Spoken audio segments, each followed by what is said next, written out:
जयति परमज्योति समं समस्तैरनन्तपर्यायै दर्पणतल इव सकला प्रतिफलति पदार्थमालिका यत्र।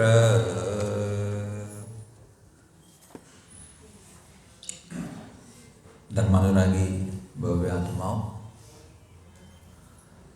तमसोमा ज्योतिर्गमय इस सत्संग के अंतर्गत आप और हम सब मिलकर के यहाँ पर अध्यात्म के रसिक, तत्ववेत्ता और सिद्धांत के पारगामी महर्षि अमृतचंद आचार्य देव के द्वारा विरचित पुरुषार्थ सिद्धि उपाय ग्रंथ पर विचार कर रहे हैं। पुरुष का अर्थ होता है आत्मा, उसका अर्थ यानी प्रयोजन मोक्ष, उसकी सिद्धि करने का उपाय हम यहाँ पर पढ़ रहे हैं, चिंतन कर रहे हैं।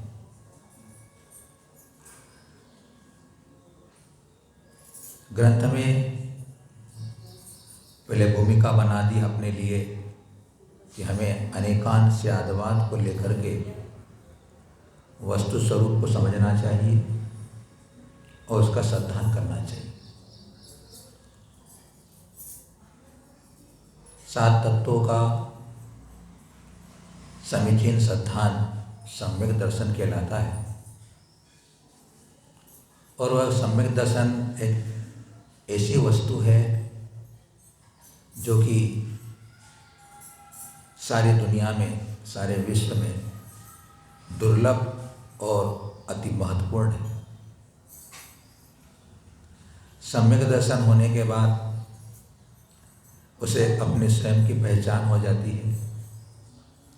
सम्यक दर्शन होने के बाद उसे समस्त प्राणियों में समत्व बुद्धि आ जाती है। सम्यक दर्शन होने के बाद उसकी दृष्टि बदल जाती है। दृष्टि बदलते ही उसकी सृष्टि बदल जाती है। सम्यक दर्शन होने के साथ उसकी दिशा बदल जाती है। अब जब दिशा बदल जाती है उसकी दशा बदल जाती है।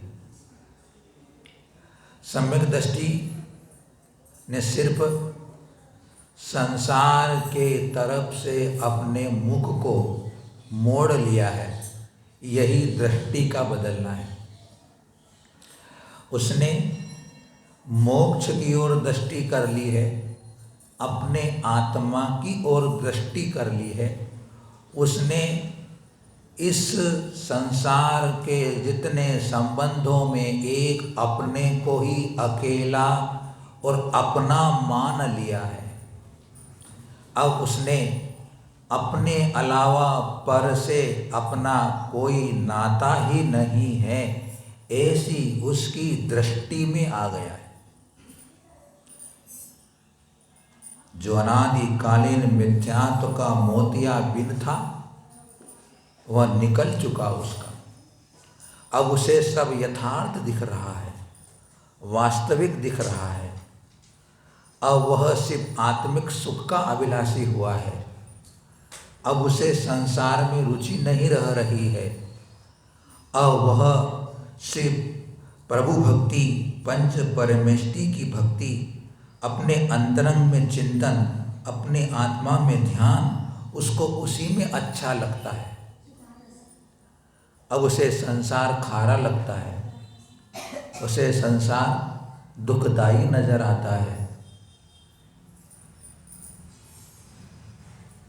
इसलिए वह जिनवाणी की शरण में जाता कर अपने बार बार सम्यक्त का पोषण करता है, सम्यक्त को बलवान बनाता है। सम्यक दर्शन कोहिनूर हीरा है।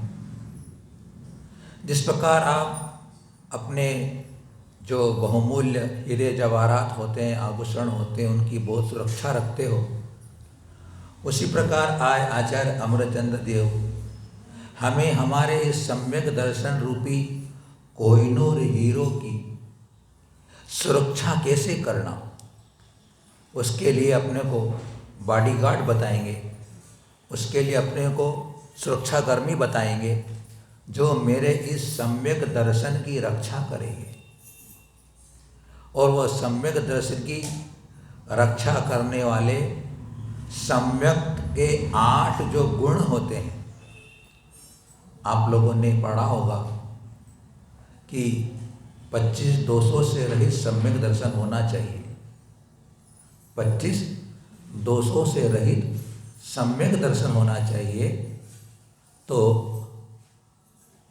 8 संकादि दोष, 8 मद, 6 अनायता और 3 मूढ़ता, ये 25 दोष से रहित सम्यक दर्शन शुद्ध सम्यक दर्शन होता है, विशुद्ध सम्यक दर्शन होता है, निर्दोष सम्यक दर्शन होता है, निरतिचार सम्यक दर्शन होता है। 8 संकादि दोष का निवारण करने के लिए हमें आचार्य भगवान हमें 8 वह निकांक्षित आदि गुण बताएंगे, जिससे कि मेरे जो 8 संकादिक दोष होते हैं उनका त्याग हो जाएगा, उनका निवारण हो जाएगा, वह दोष दूर हो जाएंगे। संबंधभद्र आचार्य भगवंत कहते हैं कि जिस प्रकार एक अक्षर से न्यून मंत्र विष की वेदना को दूर नहीं कर सकता है, उसी प्रकार सम्यक दर्शन के 8 अंगों में से एक अंग से रहित सम्यक दर्शन भी हमें हमारे मोक्ष की प्राप्ति कराने में समर्थ नहीं होता है। हम देखते भी हैं कि अगर किसी मशीन का एक पुर्जा खराब हो जाता है, एक पुर्जा भी खराब हो जाए, ढीला हो जाए, निकल जाए, तो मशीन चलना बंद हो जाती है। एक पुर्जा ढीला हो गया तो मशीन नहीं चल रही है। उसी प्रकार हमारे इस सम्यक दर्शन को व्यवस्थित चलाने के लिए, व्यवस्थित रखने के लिए 8 अंगों की आवश्यकता है। एक अंग भी अगर कमजोर है, एक अंग नहीं है, तो भी हम अपने लक्ष्य को नहीं प्राप्त कर सकते। हमारे शरीर में भी 8 अंग है, एक अंग भी खराब हो जाता है तो जनजीवन व्यस्त व्यस्त हो जाता है। इसी प्रकार हमारा सम्यक दर्शन सुरक्षित रहे, अतिचार रहित रहे, तो उसके लिए 8 अंगों की साधना करनी होती है। यह सम्यक दर्शन का अपना आचरण होता है कि वह 8 अंगों का पालन करे। 8 अंगों के पालन करने से उसका सम्यक दर्शन निर्दोष रहता है। तो 8 अंगों में सर्वप्रथम अपने को आज यहाँ पर निसंकित अंग की चर्चा करते अपन। 23 नंबर की कारिका है।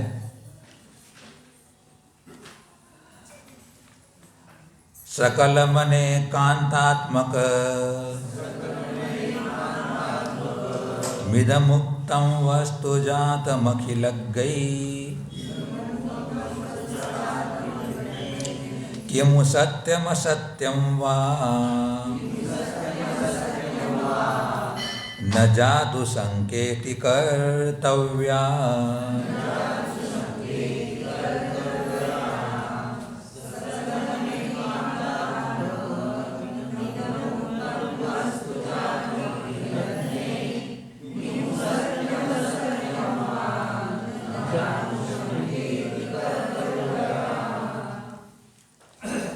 अखिल लग गई, अखिल को जानने वाले, संपूर्ण को जानने वाले ऐसे सर्वज्ञ देव भगवंत इदम समस्त सकल वस्तु जातम, यह जो संपूर्ण वस्तु जात ने वस्तु का समूह है वह अनेकांतात्मक उक्तम, वे अनेकांतात्मक रूप कहते हैं। किमु क्या सत्यम असत्यम वा, क्या सत्य है अथवा क्या झूठ है, इति शंका न जातु कर्तव्यम, इस प्रकार की शंका नहीं करना चाहिए। सर्वज्ञ भगवान ने यह जो सकल पदार्थों का समूह है वह अनेकांतात्मक रूप कहा है, प्रतिपादित किया है। क्या वह सत्य है अथवा असत्य है, ऐसी उनकी वाणी पर शंका नहीं करना निशंकित अंग कहलाता है। शंका नहीं करना अर्थात संशय नहीं करना। शंका नहीं करना मतलब संशय नहीं करना। संशय का मतलब होता है कि जहाँ दो कोटि पूर्वक जो ज्ञान होता है, दोलायमान ज्ञान होता है कि यह है कि यह है, यह ठीक है कि यह ठीक है, इस प्रकार जहाँ दोलायमान बुद्धि होती है उसको संशय कहते हैं। ऐसे जिनेंद्र भगवान की वाणी पर, उनके द्वारा कहे हुए तत्वार्थ पर शंका नहीं करना। क्यों नहीं करना? क्योंकि असत्य तो वो बोलते हैं जिनके की अंदर राग हो और अज्ञान हो। असत्य कब बोला जाता है, झूठ कब बोला जाता है किसी के द्वारा? या तो वह राग से भरा हुआ हो या उसके अंदर पूर्ण ज्ञान न हो। लेकिन हमारे वीतराग सर्वज्ञ हितोपदेशी तीर्थंकर भगवान आदि राग से पूर्ण रहित हैं, वीतरागी हैं और सर्वज्ञ हैं। उन्होंने सारे जगत के सारे पदार्थों का परिणमन प्रत्यक्ष रूप से ज्ञात कर लिया है।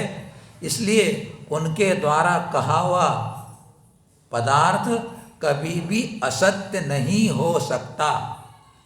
और ऐसी उस सम्यक दृष्टि को अकाट श्रद्धा होती है, निष्कंप श्रद्धा होती है, अचल श्रद्धा होती है, अटूट श्रद्धा होती है कि जिनेंद्र भगवान अन्यथावादी नहीं होते हैं। अन्यथावादी नहीं होते, उनकी वाणी पूर्ण सत्य और यथार्थ होती है। ऐसा सम्यक दृष्टि का अंदर का श्रद्धान पक्का होता है। जब तक मेरा यह श्रद्धान अटल नहीं है तब तक मेरे अंदर वह श्रद्धा सुरक्षित नहीं रह सकती। अरे अपन व्यवहार में भी देखो कि अगर हम किसी पर आस्था नहीं है, किसी पर विश्वास नहीं है, किसी पर श्रद्धा नहीं है, एक व्यापारी दूसरे व्यापारी को उधार देता है, किस बेस पर देता है? विश्वास पर देता है। एक नौकर को, एक मुनीम को सेठ अपने दुकान की चाबी दे देता है, जा भाई दुकान खोल चला तू बोले। किस विश्वास, किस पर देता है? विश्वास पर देता है। एक बेटे को पिताजी चाबी तिजोरी की नहीं देते।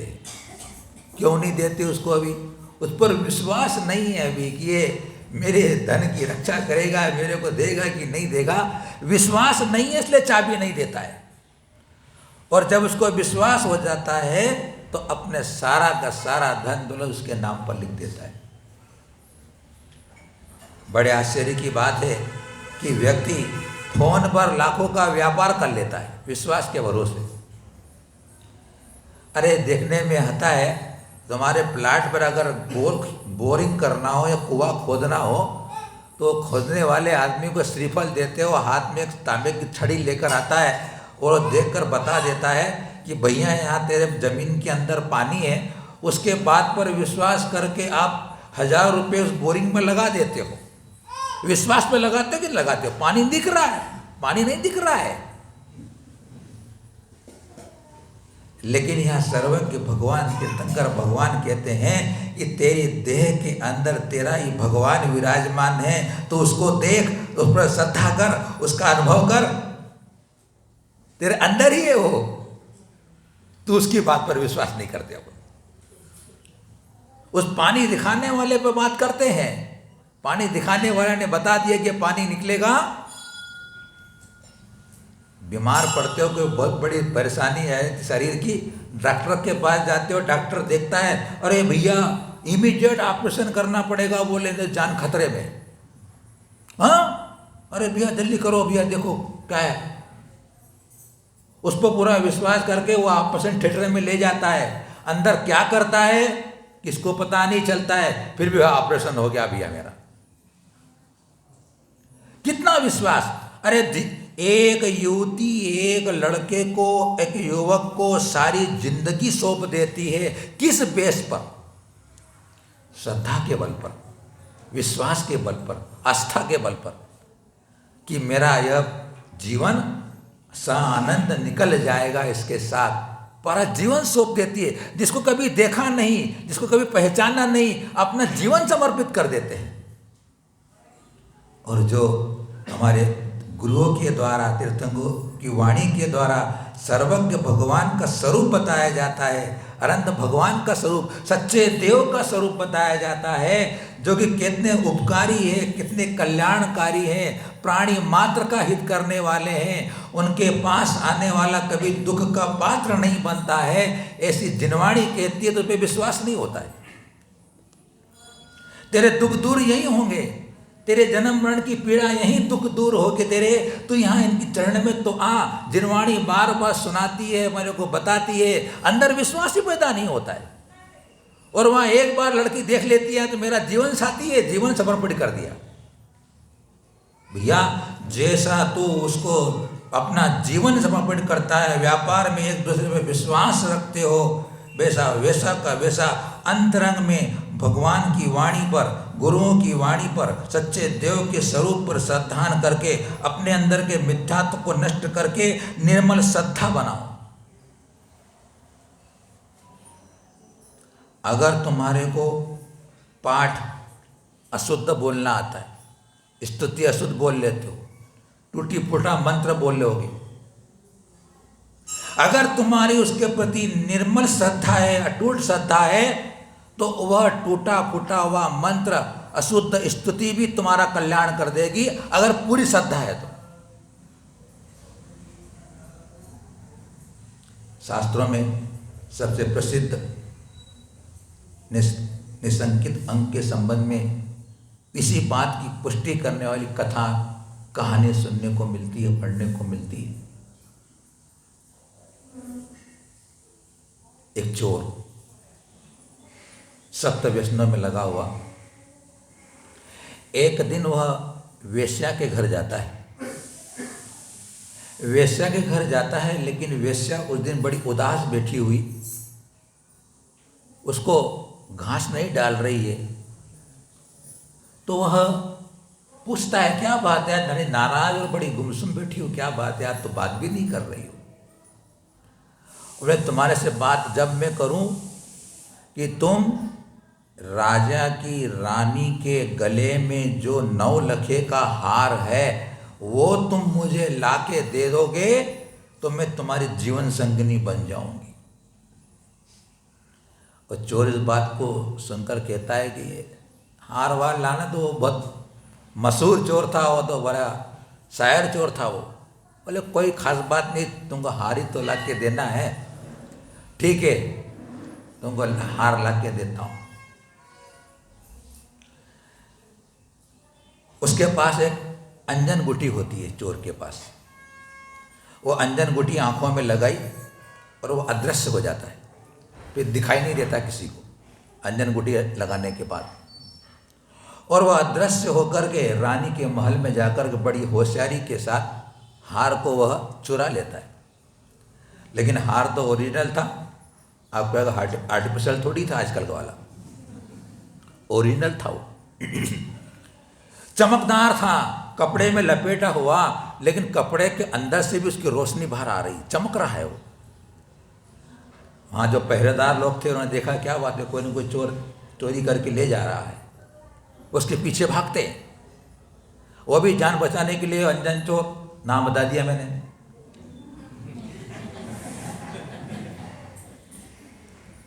वही भाग रहा है, भागता है, भागते भागते देखता है कि भैया आप तो या तो पकड़ा जाएंगे, अब कि रास्ता नजर नहीं आ रहा अपने को।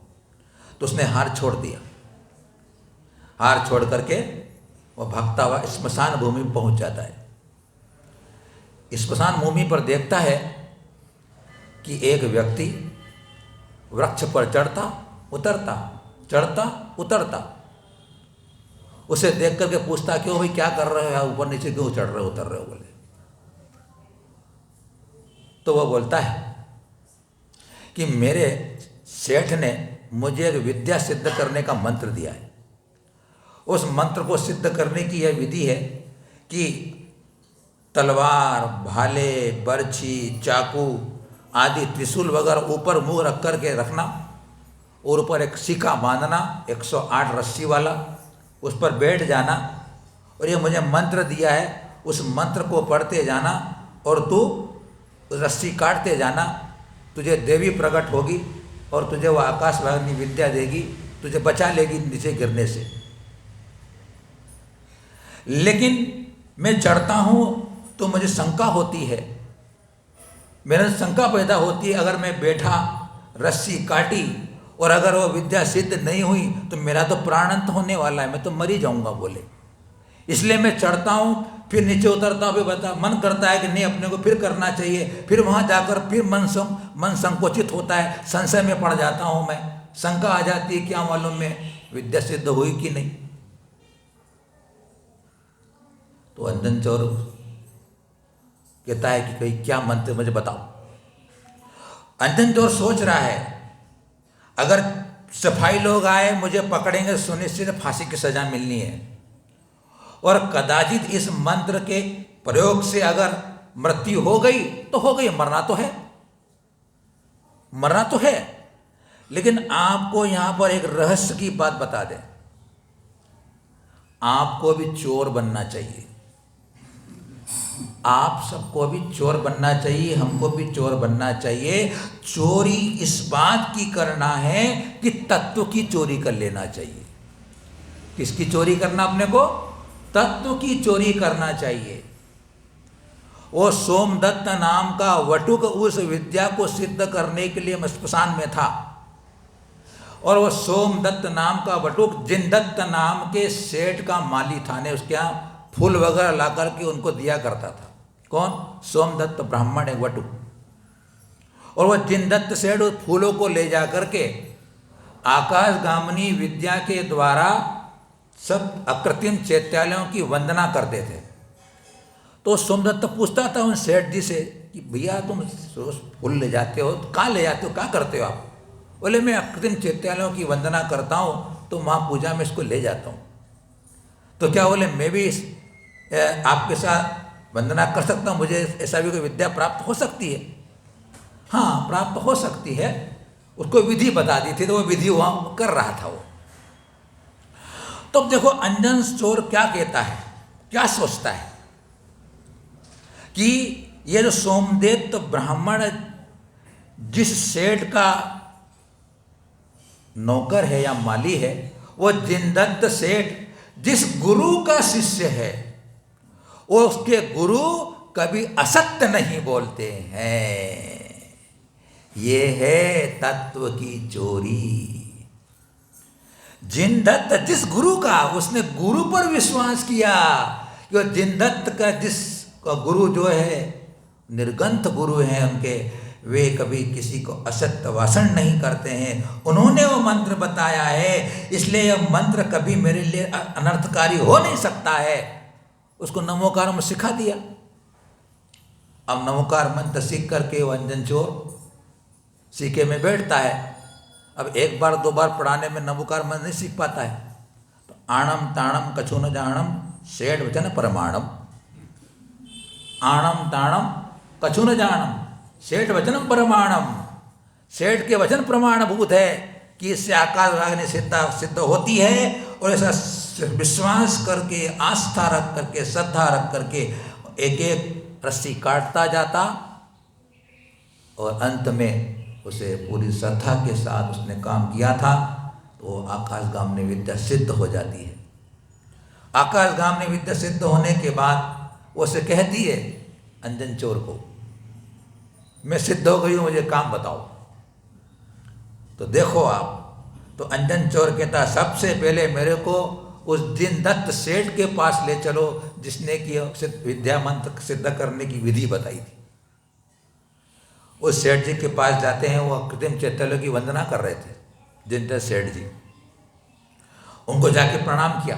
देखो साहब, ये कृतज्ञता है। किसी से भी अगर हमें सहयोग मिला है, लाभ मिला है, तो कृतज्ञता ज्ञापित करना चाहिए, उसके प्रति कृतज्ञ होना चाहिए। सबसे पहले उन्हें प्रणाम किया कि आपके द्वारा बताए मंत्र से मुझे सिद्धि हो गई है, अब मुझे तुम्हारे गुरु के पास ले चलो, अब मुझे तुम्हारे गुरु के पास ले चलो जिनसे कि यह मंत्र की प्राप्ति हुई थी आपको। वो ले जाता है गुरुजी के सामने। रिद्धिधारी मुनि थे वो, कृत्रिम चैतन्य की वंदना करने वाले। सिमूर पर्वत में मिल गए उनको भी रिद्धिधारी मुनि। उनके चरणों में निवेदन करता है कि तुम्हारे बताए एक मंत्र से मुझे इतनी बड़ी विद्या सिद्ध हो सकती है, अब मुझे तो आत्मविद्या सिद्ध करने की मुझे मंत्र दो भाई। मैं मेरी आत्मा की सिद्धि करूं, मुझे आत्मा के सुख की प्राप्ति हो, मुझे उसका मार्ग बताओ। उनके चरणों में वो समर्पित हो जाता है चोर जैसा आदमी, और उस नमोकार मंत्र की साधना से दीक्षा लेकर के कठिन तपस्या करके उसी भाव से अंजन निरंजन बन जाता। भैया यह अंजन निरंजन बन जाता है आस्था के बल पर, श्रद्धा के बल पर। हमारे अंदर भी ऐसे जिनेंद्र भगवान के वचनों के प्रति, छड़ाला में बोलते ना आप, जिन वच में संकान धार। छड़ाला में तीसरी ढाल में 8 अंगों का वर्णन दौलतनाथ जी ने एक 4 अक्षरों में कर दिया, जिन वच में संकान धार। अरे सूरज पश्चिम से उगड़ जाएगा, अग्नि ठंडी हो जाएगी, लेकिन जिनेंद्र भगवान के वचन कभी भी असत्य नहीं हो सकते। ऐसी अंदर की आवाज, अंदर का श्रद्धान, अंदर का विश्वास अगर है तो मेरा सम्यक दर्शन निर्मल है। मुझे सुनिश्चित बहुत जल्दी आत्मसिद्धि होने वाली है और मैं कर्मों के झंकला को काट दूंगा। वो नहीं मुझे प्राप्त हो रहा है आज तक, क्योंकि मैं ढुलमुल हो जाता हूं, मेरी आस्था अडिग नहीं बन पाती है। क्या कहा संबंध आचार्य देव ने, क्या कहा कि तत्व यही है, ऐसा ही है, अन्य नहीं है, अन्य प्रकार नहीं है। ऐसी तलवार के धार पर चढ़े हुए पानी के समान अकंप श्रद्धा निकांक्षित अंग कहलाती है। तलवार के ऊपर जो धार होती है उसे पानी कहा जाता है। तलवार की धार को पानी कहते हैं। तलवार के कितने भी छोटे से छोटे टुकड़े कर दो, फिर भी उसकी धार नहीं जाने वाली है। ऐसी अकंप श्रद्धा, अचल श्रद्धा मेरे अंतरंग में होती है तो मेरा वह सम्यक दर्शन निर्मल है। निरतिचार सम्यक दर्शन ही मेरे को मोक्ष प्रदान करेगा, अतिचार सही सम्यक दर्शन नहीं। अतिचार लगता है, उसका आपके पास समाधान नहीं है। छायिक सम्यक दर्शन और औपसमिक सम्यक दर्शन विशुद्ध सम्यक दर्शन होते हैं, इनमें अतिचार नहीं लगते, इनमें दोष नहीं लगता है। लेकिन छायोपसमिक सम्यक दर्शन में अतिचार लगते हैं, क्योंकि उसमें सम्यक प्रकृति का उदय चलता रहता है, इसलिए उसमें अतिचार लगते हैं। अब थोड़ा समझना अपने को, शंका होना अलग बात है, संशय होना अलग बात है। संशय अगर सम्यक दर्शन के रहते हुए अगर संशय है तो वह सम्यक दर्शन का अतिचार है, और दर्शन मोह के रहते हुए अगर संशय चल रहा है कि यह सत्य है कि असत्य है तो मिथ्यात्व है। क्यों? ऐसा क्यों? संशय दोनों को हो रहा है, लेकिन वह सम्यक दर्शन के साथ ज्ञानावरण कर्म के उदय रहने से, ज्ञान के क्षयोपशम की हीनता हो जाने से, सूक्ष्म तत्व में जबकि कोई विशिष्ट ज्ञानी का अभाव है, ऐसे युक्ति उदाहरण को देने वाला नहीं है, समीचीन वस्तु स्वरूप को जो बताने में अभी उपलब्ध नहीं है, ऐसे समय में अगर अपन कोई शास्त्र पढ़ते हैं और सूक्ष्म बात आ जाती है, कभी कभी अपनी आत्मा स्वीकार नहीं करती, ऐसा कैसा होता है। तो सम्यक दर्शन के होते हुए अगर ऐसा संशय हो गया, ऐसे कैसे होता है, तो वह सम्यक दर्शन का अतिचार है, क्योंकि ज्ञान की हीनता से ऐसा परिणाम हो गया। बात समझना।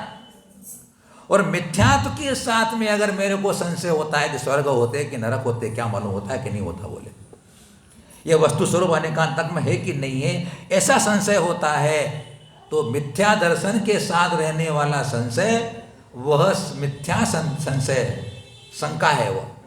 और सम्यक दर्शन के रहते हुए हो शास्त्रों में लिखा है कि गणधर भगवान को संशय हो जाता है, पर वो संशय कैसा होता है, ज्ञान की हीनता से होता है, लेकिन वह सम्यक दर्शन को नष्ट नहीं करता। अतिचार का मतलब है सम्यक दर्शन को सुरक्षित रखते हुए दोष लग जाना। अतिचार में श्रद्धा गुण का नाश नहीं होता, स्मरण रखना। दोष जो है वो अतिचार होते हैं, उन अतिचारों को छोड़ करके अपने को अपनी सम्यक्त की आराधना करना होता है।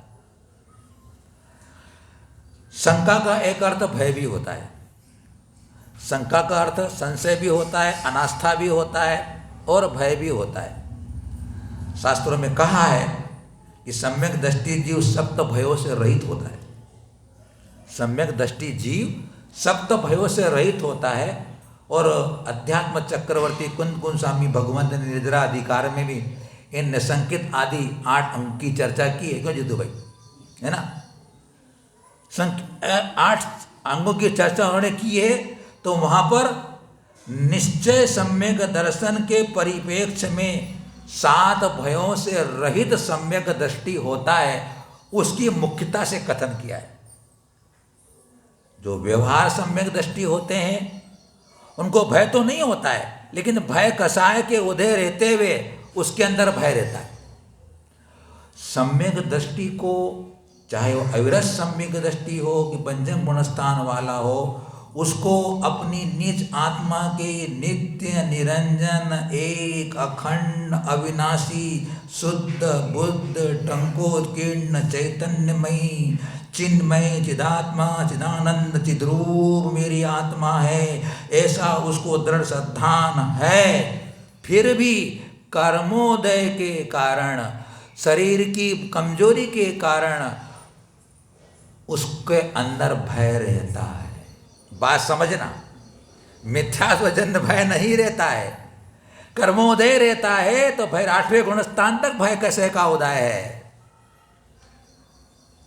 और देख लीजिए आप, अगर सम्यक दृष्टि हो गया है, पक्का उसे अपना विश्वास हो गया है, तो क्या कभी वह चला करके शेर के मुख में अपना हाथ देता है क्या? शेर के मुख में अपना हाथ चलाकर देता है? या कोई ऊपर की मंजिल से कूद के मरने की बात? आत्मा तो अजर अमर है, आत्मा तो अजर अमर है नहीं। सम्यक दृष्टि भी अपने शरीर के स्वस्थता के लिए उसकी रक्षा का विचार रखता है। परद्रव्य जान लिया, पक्का श्रद्धा होगी, ये पुद्गल परिणमन है, पुद्गल की पर्याय है, मेरी आत्मा से कोई संबंध नहीं है, लेकिन आस्था मजबूत अभी है, लेकिन अभी चरित्र में अभी नहीं आ पा रहा है पूरी तरह से। लेकिन जिन्होंने अपने निज आनंद में तल्लीनता प्राप्त कर ली है, अब उनके ऊपर परिस उपसर्ग आदि कितने भी हो जाने पर, सिंह खा रहा हो और बिलाव उनको खा रहा हो, अग्नि उन पर जला दी गई हो, तीर फाड़ कर रहा हो, तर भी उसके बाद वे निशंक होकर के मृत्यु के भय से रहित रह करके अपने स्वभाव में स्थिर रहते हैं। वो निश्चय सम्यक दृष्टि सप्त भयों से रहित होते हैं। इसलिए सप्त भय से रहित होता है, लेकिन पाप से भयभीत रहता है। सम्यक दृष्टि जीव, सम्यक दृष्टि सामान्य कथन है। कथन क्या कहा रहा है? सम्यक दृष्टि को 7 भय नहीं होते हैं, सामान्य कथन है। लेकिन 7 भय की पूरी तरह का पालना कौन करता है? वह स्वामी अलग लगाना। सामने अलग लगाना। श्रद्धा मजबूत बनी हुई है 7 भयों के संबंध में, ये लोक भय, परलोक भय, अतराण भय, अगुप्ती भय, वेदना भय और मरण भय पक्का है, क्योंकि सफर का भेद विज्ञान हो चुका है। फिर भी कर्मोदय के कारण परिणामों में शिथिलता आ जाती है, अतिचारता लग जाती है। ऐसा वस्तु स्वरूप को यथार्थ समझ के चलना चाहिए। देखो आप, विश्वास में कितनी ताकत होती है। अगर आत्मविश्वास है तो हमारे जनेंद्र की वाणी पर भी ऐसी श्रद्धा होनी चाहिए। एक गांव में बहुत दिनों से, बहुत सालों से, 4-5 सालों से वर्षा नहीं हो रही थी। हाहाकार मच गया, लोग खाने को लाले पड़ गए। गांव के लोग विचार करने लगे कुछ न कुछ इसका उपाय करना चाहिए, अपने यहाँ बारिश क्यों नहीं हो रही, क्या बात है। गांव के बाहर एक मंदिर था, देवता का मंदिर था। वहाँ पंडित पुजारी थे, उनके जाकर मुखिया गांव के लोगों ने जाकर विचार किया कि भैया क्या बात है, कोई देवी प्रकोप है, क्या बात है, बारिश क्यों नहीं हो रही है। पंडित जी पंचांग निकालते, देखते करते हैं। बोले देखो भैया, अभी काल खराब चल रहा है, तुम्हें यहाँ एक यज्ञ करना होगा, यज्ञ करना होगा। विश्वास की बात चल रही है, कितना विश्वास होना चाहिए इस कहानी के माध्यम से समझना है अपने को।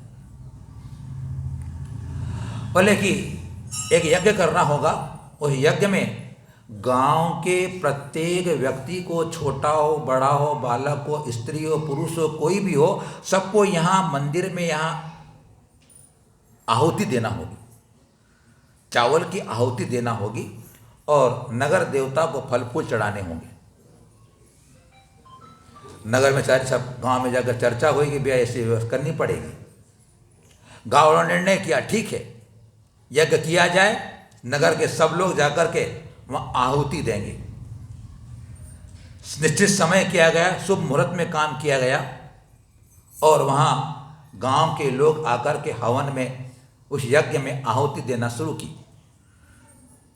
सब लोग आहुति दे रहे हैं, लेकिन मुखिया बोलता है पंडित जी को कि पंडित जी, आपने कहा था कि आहुति देने से जो देवता, नगर देवता प्रसन्न होगा, बारिश हो जाएगी। इतनी कड़ाके की धूप पड़ रही है, बिल्कुल नीले का आकाश है, कहीं पानी का बादलों का कोई आसार नजर नहीं आ रहा है, और तुमने तो कहा था कि बोले बारिश हो जाएगी, यज्ञ करो। बोले अभी देवता ने हो सकता है कि अपनी तुम्हारी सबकी आहुति स्वीकार नहीं की हो, सभी लोग आहुति नहीं देने आए होंगे, इसलिए तुम्हारा काम अभी नहीं हो रहा है। कुसुर पुसुर चलने लगी, क्यों भाई, कौन रह गया गांव में, कौन रह गया गांव में। बोले तो एक बुढ़िया बोलती है कि भैया मेरा पोता रह गया, वो नहीं आया। बोले सब लोग तो आ गए गांव के, मेरा पोता नहीं आया। पोता कहाँ चला गया। बोले तो देखो देखो देखो देखो, वो दूर से देखो, वो पोता आ रहा है। बोले मेरा बेटा पोता आ रहा है। आया, मुखिया लाल बाल हो रहा है, क्रोधित हो रहा है, कहाँ रुक गया था तू। बोले तुझे मालूम नहीं कि यहाँ आहुति देना है, सब पानी के लिए हम तरस रहे हैं। वो मुखिया उस बालक को ऐसे क्रोध में बोलता है, तो बड़े शांत भाव से बालक बोलता है कि मेरे को यहाँ फल फूल लेना थे, चढ़ाने थे देवता के लिए, मैं गांव में लेने चला गया था। फिर गांव से लेके आया, फिर मुझे याद आई कि मैं आहुति दूंगा, फूल पर चढ़ाऊंगा, और उसके बाद अगर घनघोर वर्षा हो गई तो मेरी दादी और मुझे बारिश की रक्षा करने के लिए छाता चाहिए ना, छाता चाहिए ना मेरे को। बोले तो मैं दूसरे गांव में छाता लेने चला गया, छाता लेने चला गया मैं। अरे वाह, मुखिया बोलता है हाँ हाँ, बड़ा खुलमा समझ रहा है, तो तेरे उससे पानी आ जाएगा क्या। बोले तेरे इसके होने से पानी आ जाएगा, छतरी लेने चला गया तो। बोले तू देखो देखो, बताओ विश्वास, श्रद्धा देखो, आप मुखिया की श्रद्धा देखो, उस बालक की श्रद्धा देखो। अब वह उस बालक ने बड़े भाव के साथ, भक्ति के साथ उस कुंड में आहुति दी और देवता के मंदिर में जाकर फल फूल चढ़ाए, प्रार्थना की उसने। और आपको सुनकर हैरानी हो जाएगी, उसके इस प्रकार के श्रद्धा और विश्वास के साथ आहुति देने के बाद काले सघन बादल छा गए, सघन बादल छा गए और घमासान वर्षा होने लग गई। तो पंडित जी ने बोला कि तुम्हारे जितने गांव के लोगों ने आहुति दी है उनसे वह नगर देवता को संतोष नहीं हुआ था, उनको विश्वास नहीं था कि यज्ञ करेंगे मेरे नाम का तो बारिश हो जाएगी, तो कोई उसके नाम से कोई उसके अंदर विश्वास ही नहीं था। उस बालक के अंदर विश्वास और श्रद्धा थी कि अगर मैं आहुति दूंगा और पानी आ जाएगा तो छाता चाहिए मेरे को। ऐसा विश्वास जिनवाणी पे होना चाहिए कि जिनवाणी जो कह रही है, पंडित का विश्वास किया था उस बालक ने कि पंडित जी ने कह दिया। अरे पंडित जी ने भी एक प्रवचन में कह दिया। एक ग्वालिन थी, वह पंडित जी को रोज दूध लाकर दिया करती थी और पंडित जी दूध पी करके प्रवचन करने मंदिर में जाया करते थे। मालिन को जो ग्वालिन का जो गांव था तो नदी के उस पार था, तो नदी से नाव पे बैठ करके पार होकर के दूध लाना पड़ता था।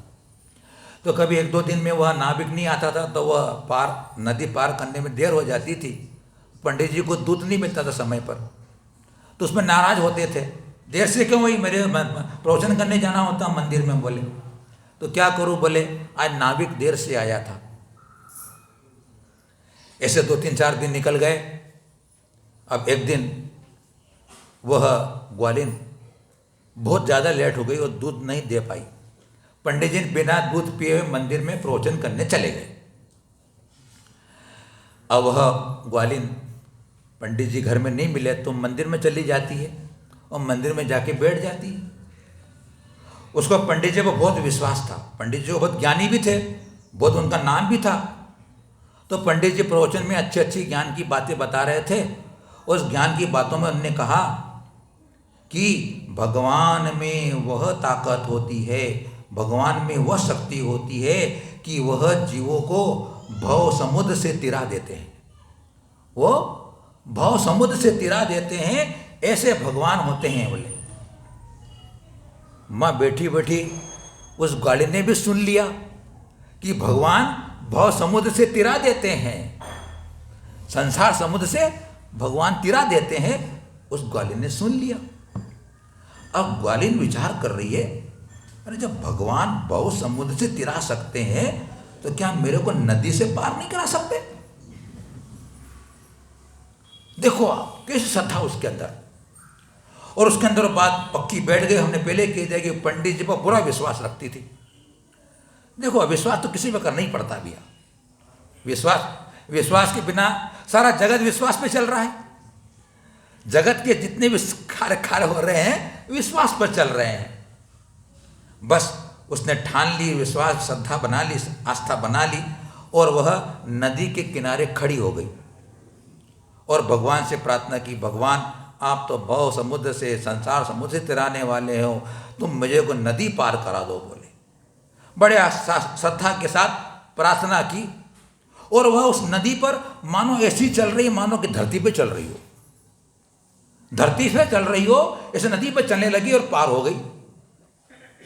उस ग्वालिन को अरे वाह, देखो भगवान कितने अच्छे हैं, मेरे को नदी से पार कर दिया। अब उसको कोई परेशानी नहीं, रोज वह किनारे पे आती, भगवान का स्मरण करती, मुझे पार कर दो, और बस नदी को पार कर लेती। अब पंडित जी को रोज समय पर दूध मिलने लग गया, समय पर दूध मिलने लग गया पंडित जी को। तो पंडित जी एक दिन पूछे, क्या बात है बेटी, आजकल तो समय पर दूध ले आती है, क्या तूने घर इधर ही बना लिया है या किसी साधन से आती है? तो हाँ पंडित जी, आपने तो मुझे साधन बताया था, आपने ही तो मुझे साधन बताया था, मैं उस साधन से आ जाती हूँ। अरे मैंने क्या साधन बताया तेरे को, बता, मुझे मालूम ही नहीं। बोले अरे उस दिन तो प्रवचन में बोले थे ना कि भगवान भव समुद्र से तिरा देते हैं, बस आपने बताया और मैंने मान लिया। बस मैं भगवान के पास नदी किनारे जाती हूँ, भगवान को याद करती हूँ, मुझे पार कर दो, मुझे पार करा देते हैं। ऐसा क्या होता है? वो पंडित जी बोल रहे हैं, वो पंडित जी बोल रहे हैं, क्या ऐसा होता है क्या? बोले तो पंडित जी जबान से बोलते थे, दिल से नहीं बोलते थे। पंडित जी जबान से बोलते थे, दिल से नहीं बोलते थे। खुद को अपनी बात पर विश्वास नहीं जब तो बोला ऐसा होता है क्या? तो गणेन बोलती हाँ ऐसा होता है, चलो तुमको दिखाती हूं। अच्छा दिखाएगी तो मेरे को? बोले चलो। तो वो ग्वालिन बोलती है, पंडित जी अरे तुम तो बड़े ज्ञानी हो, तुमको तो भगवान यूं तिरा देंगे। बोले अब वो दोनों गए, ग्वालिन ने भगवान को याद किया और बस पाँव पानी में रखा, वो चलने लगी। वो पंडित जी को पीछे मोड़ के बोलती, पंडित आओ ना आप भी आओ ना, आपको भगवान पार करेंगे, भगवान सबके अच्छे होते हैं, चलो चलो आओ ना। तो पंडित देखते रह गए, आँख की फाड़ी रह गए, तो नदी पार करके चल गया वो तो यार। तो फिर भी उसकी बात पर विश्वास कर लिया उनने। वो गाड़ी में बोले चलो। तो जैसे उनने अपने धोती को ऊपर करा और पानी में पांव रखा कि धड़ाम से पानी में गिर गए वो। तो बंधुओं, उस ग्वालिन को भगवान ने नहीं तिराया, उस ग्वालिन को भगवान ने नहीं तिराया, उस ग्वालिन को श्रद्धा ने तिराया, विश्वास ने तिराया, आस्था ने तिराया है, भगवान नहीं तिराते। अगर हमारे अंदर ऐसी श्रद्धा हो जाएगी तो हम भी भव सागर से पार हो जाएंगे, इसमें कोई दो राय की बात नहीं है। ऐसी श्रद्धा हमारे अंदर होना चाहिए। तो बंधुओं, यह निसंकित अंग है। निसंकित अंग हमारे रोम रोम में होना चाहिए, रोम रोम में बसना चाहिए कि जिनेंद्र भगवान अन्यथावादी नहीं होते हैं। उनके द्वारा कहा हुआ कथन देखो, आप पुराणों को देखते हैं। विभीषण को जिनेंद्र की वाणी पर कितनी श्रद्धा थी, अटल श्रद्धा। विभीषण ने पढ़ रखा था, सुन रखा था, जान रखा था कि ये जो लक्ष्मण हैं वो 8वें नारायण हैं और रामचंद्र जी बलभद्र हैं और रावण प्रति नारायण है। और शास्त्र कहते हैं कि नारायण के द्वारा प्रति नारायण की मृत्यु निश्चित होने वाली होती है। इसलिए विभीषण ने अपना पाला बदल लिया, बोले इसके साथ रहूंगा तो मेरी मृत्यु होने वाली है। और विश्वास किया। द्रव्य संग्रह के अंदर ये उदाहरण दिया गया है, निसंकित अंग का वर्णन द्रव्य संग्रह में भी है। उदाहरण ये दिया गया कि विभीषण ने आस्था रखी, श्रद्धा विश्वास रखी कि जिनेंद्र भगवान की वाणी में आया है कि यह पति नारायण का घात नारायण के साथ होता है। उसने उसका साथ छोड़ करके राम के पाले में आ गया और अपना कल्याण कर गया। देवकी और वसुदेव ने भी भगवान की वाणी पर श्रद्धान किया। कृष्ण जो है वो नारायण है, इसका कोई बाल बकरा होने वाला नहीं है। कृष्ण को सौंप दिया।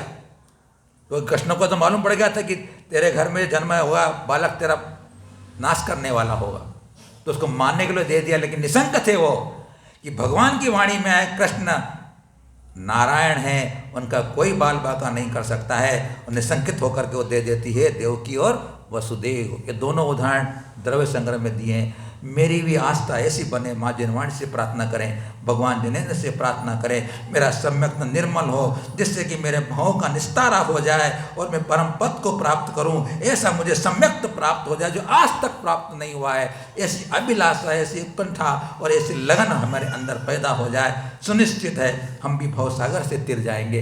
इन्हीं मंगल भावनाओं के साथ मेरा निसंकित अंग निर्मल बने। आप सबके लिए शुभकामनाएं, शुभ आशीर्वाद है।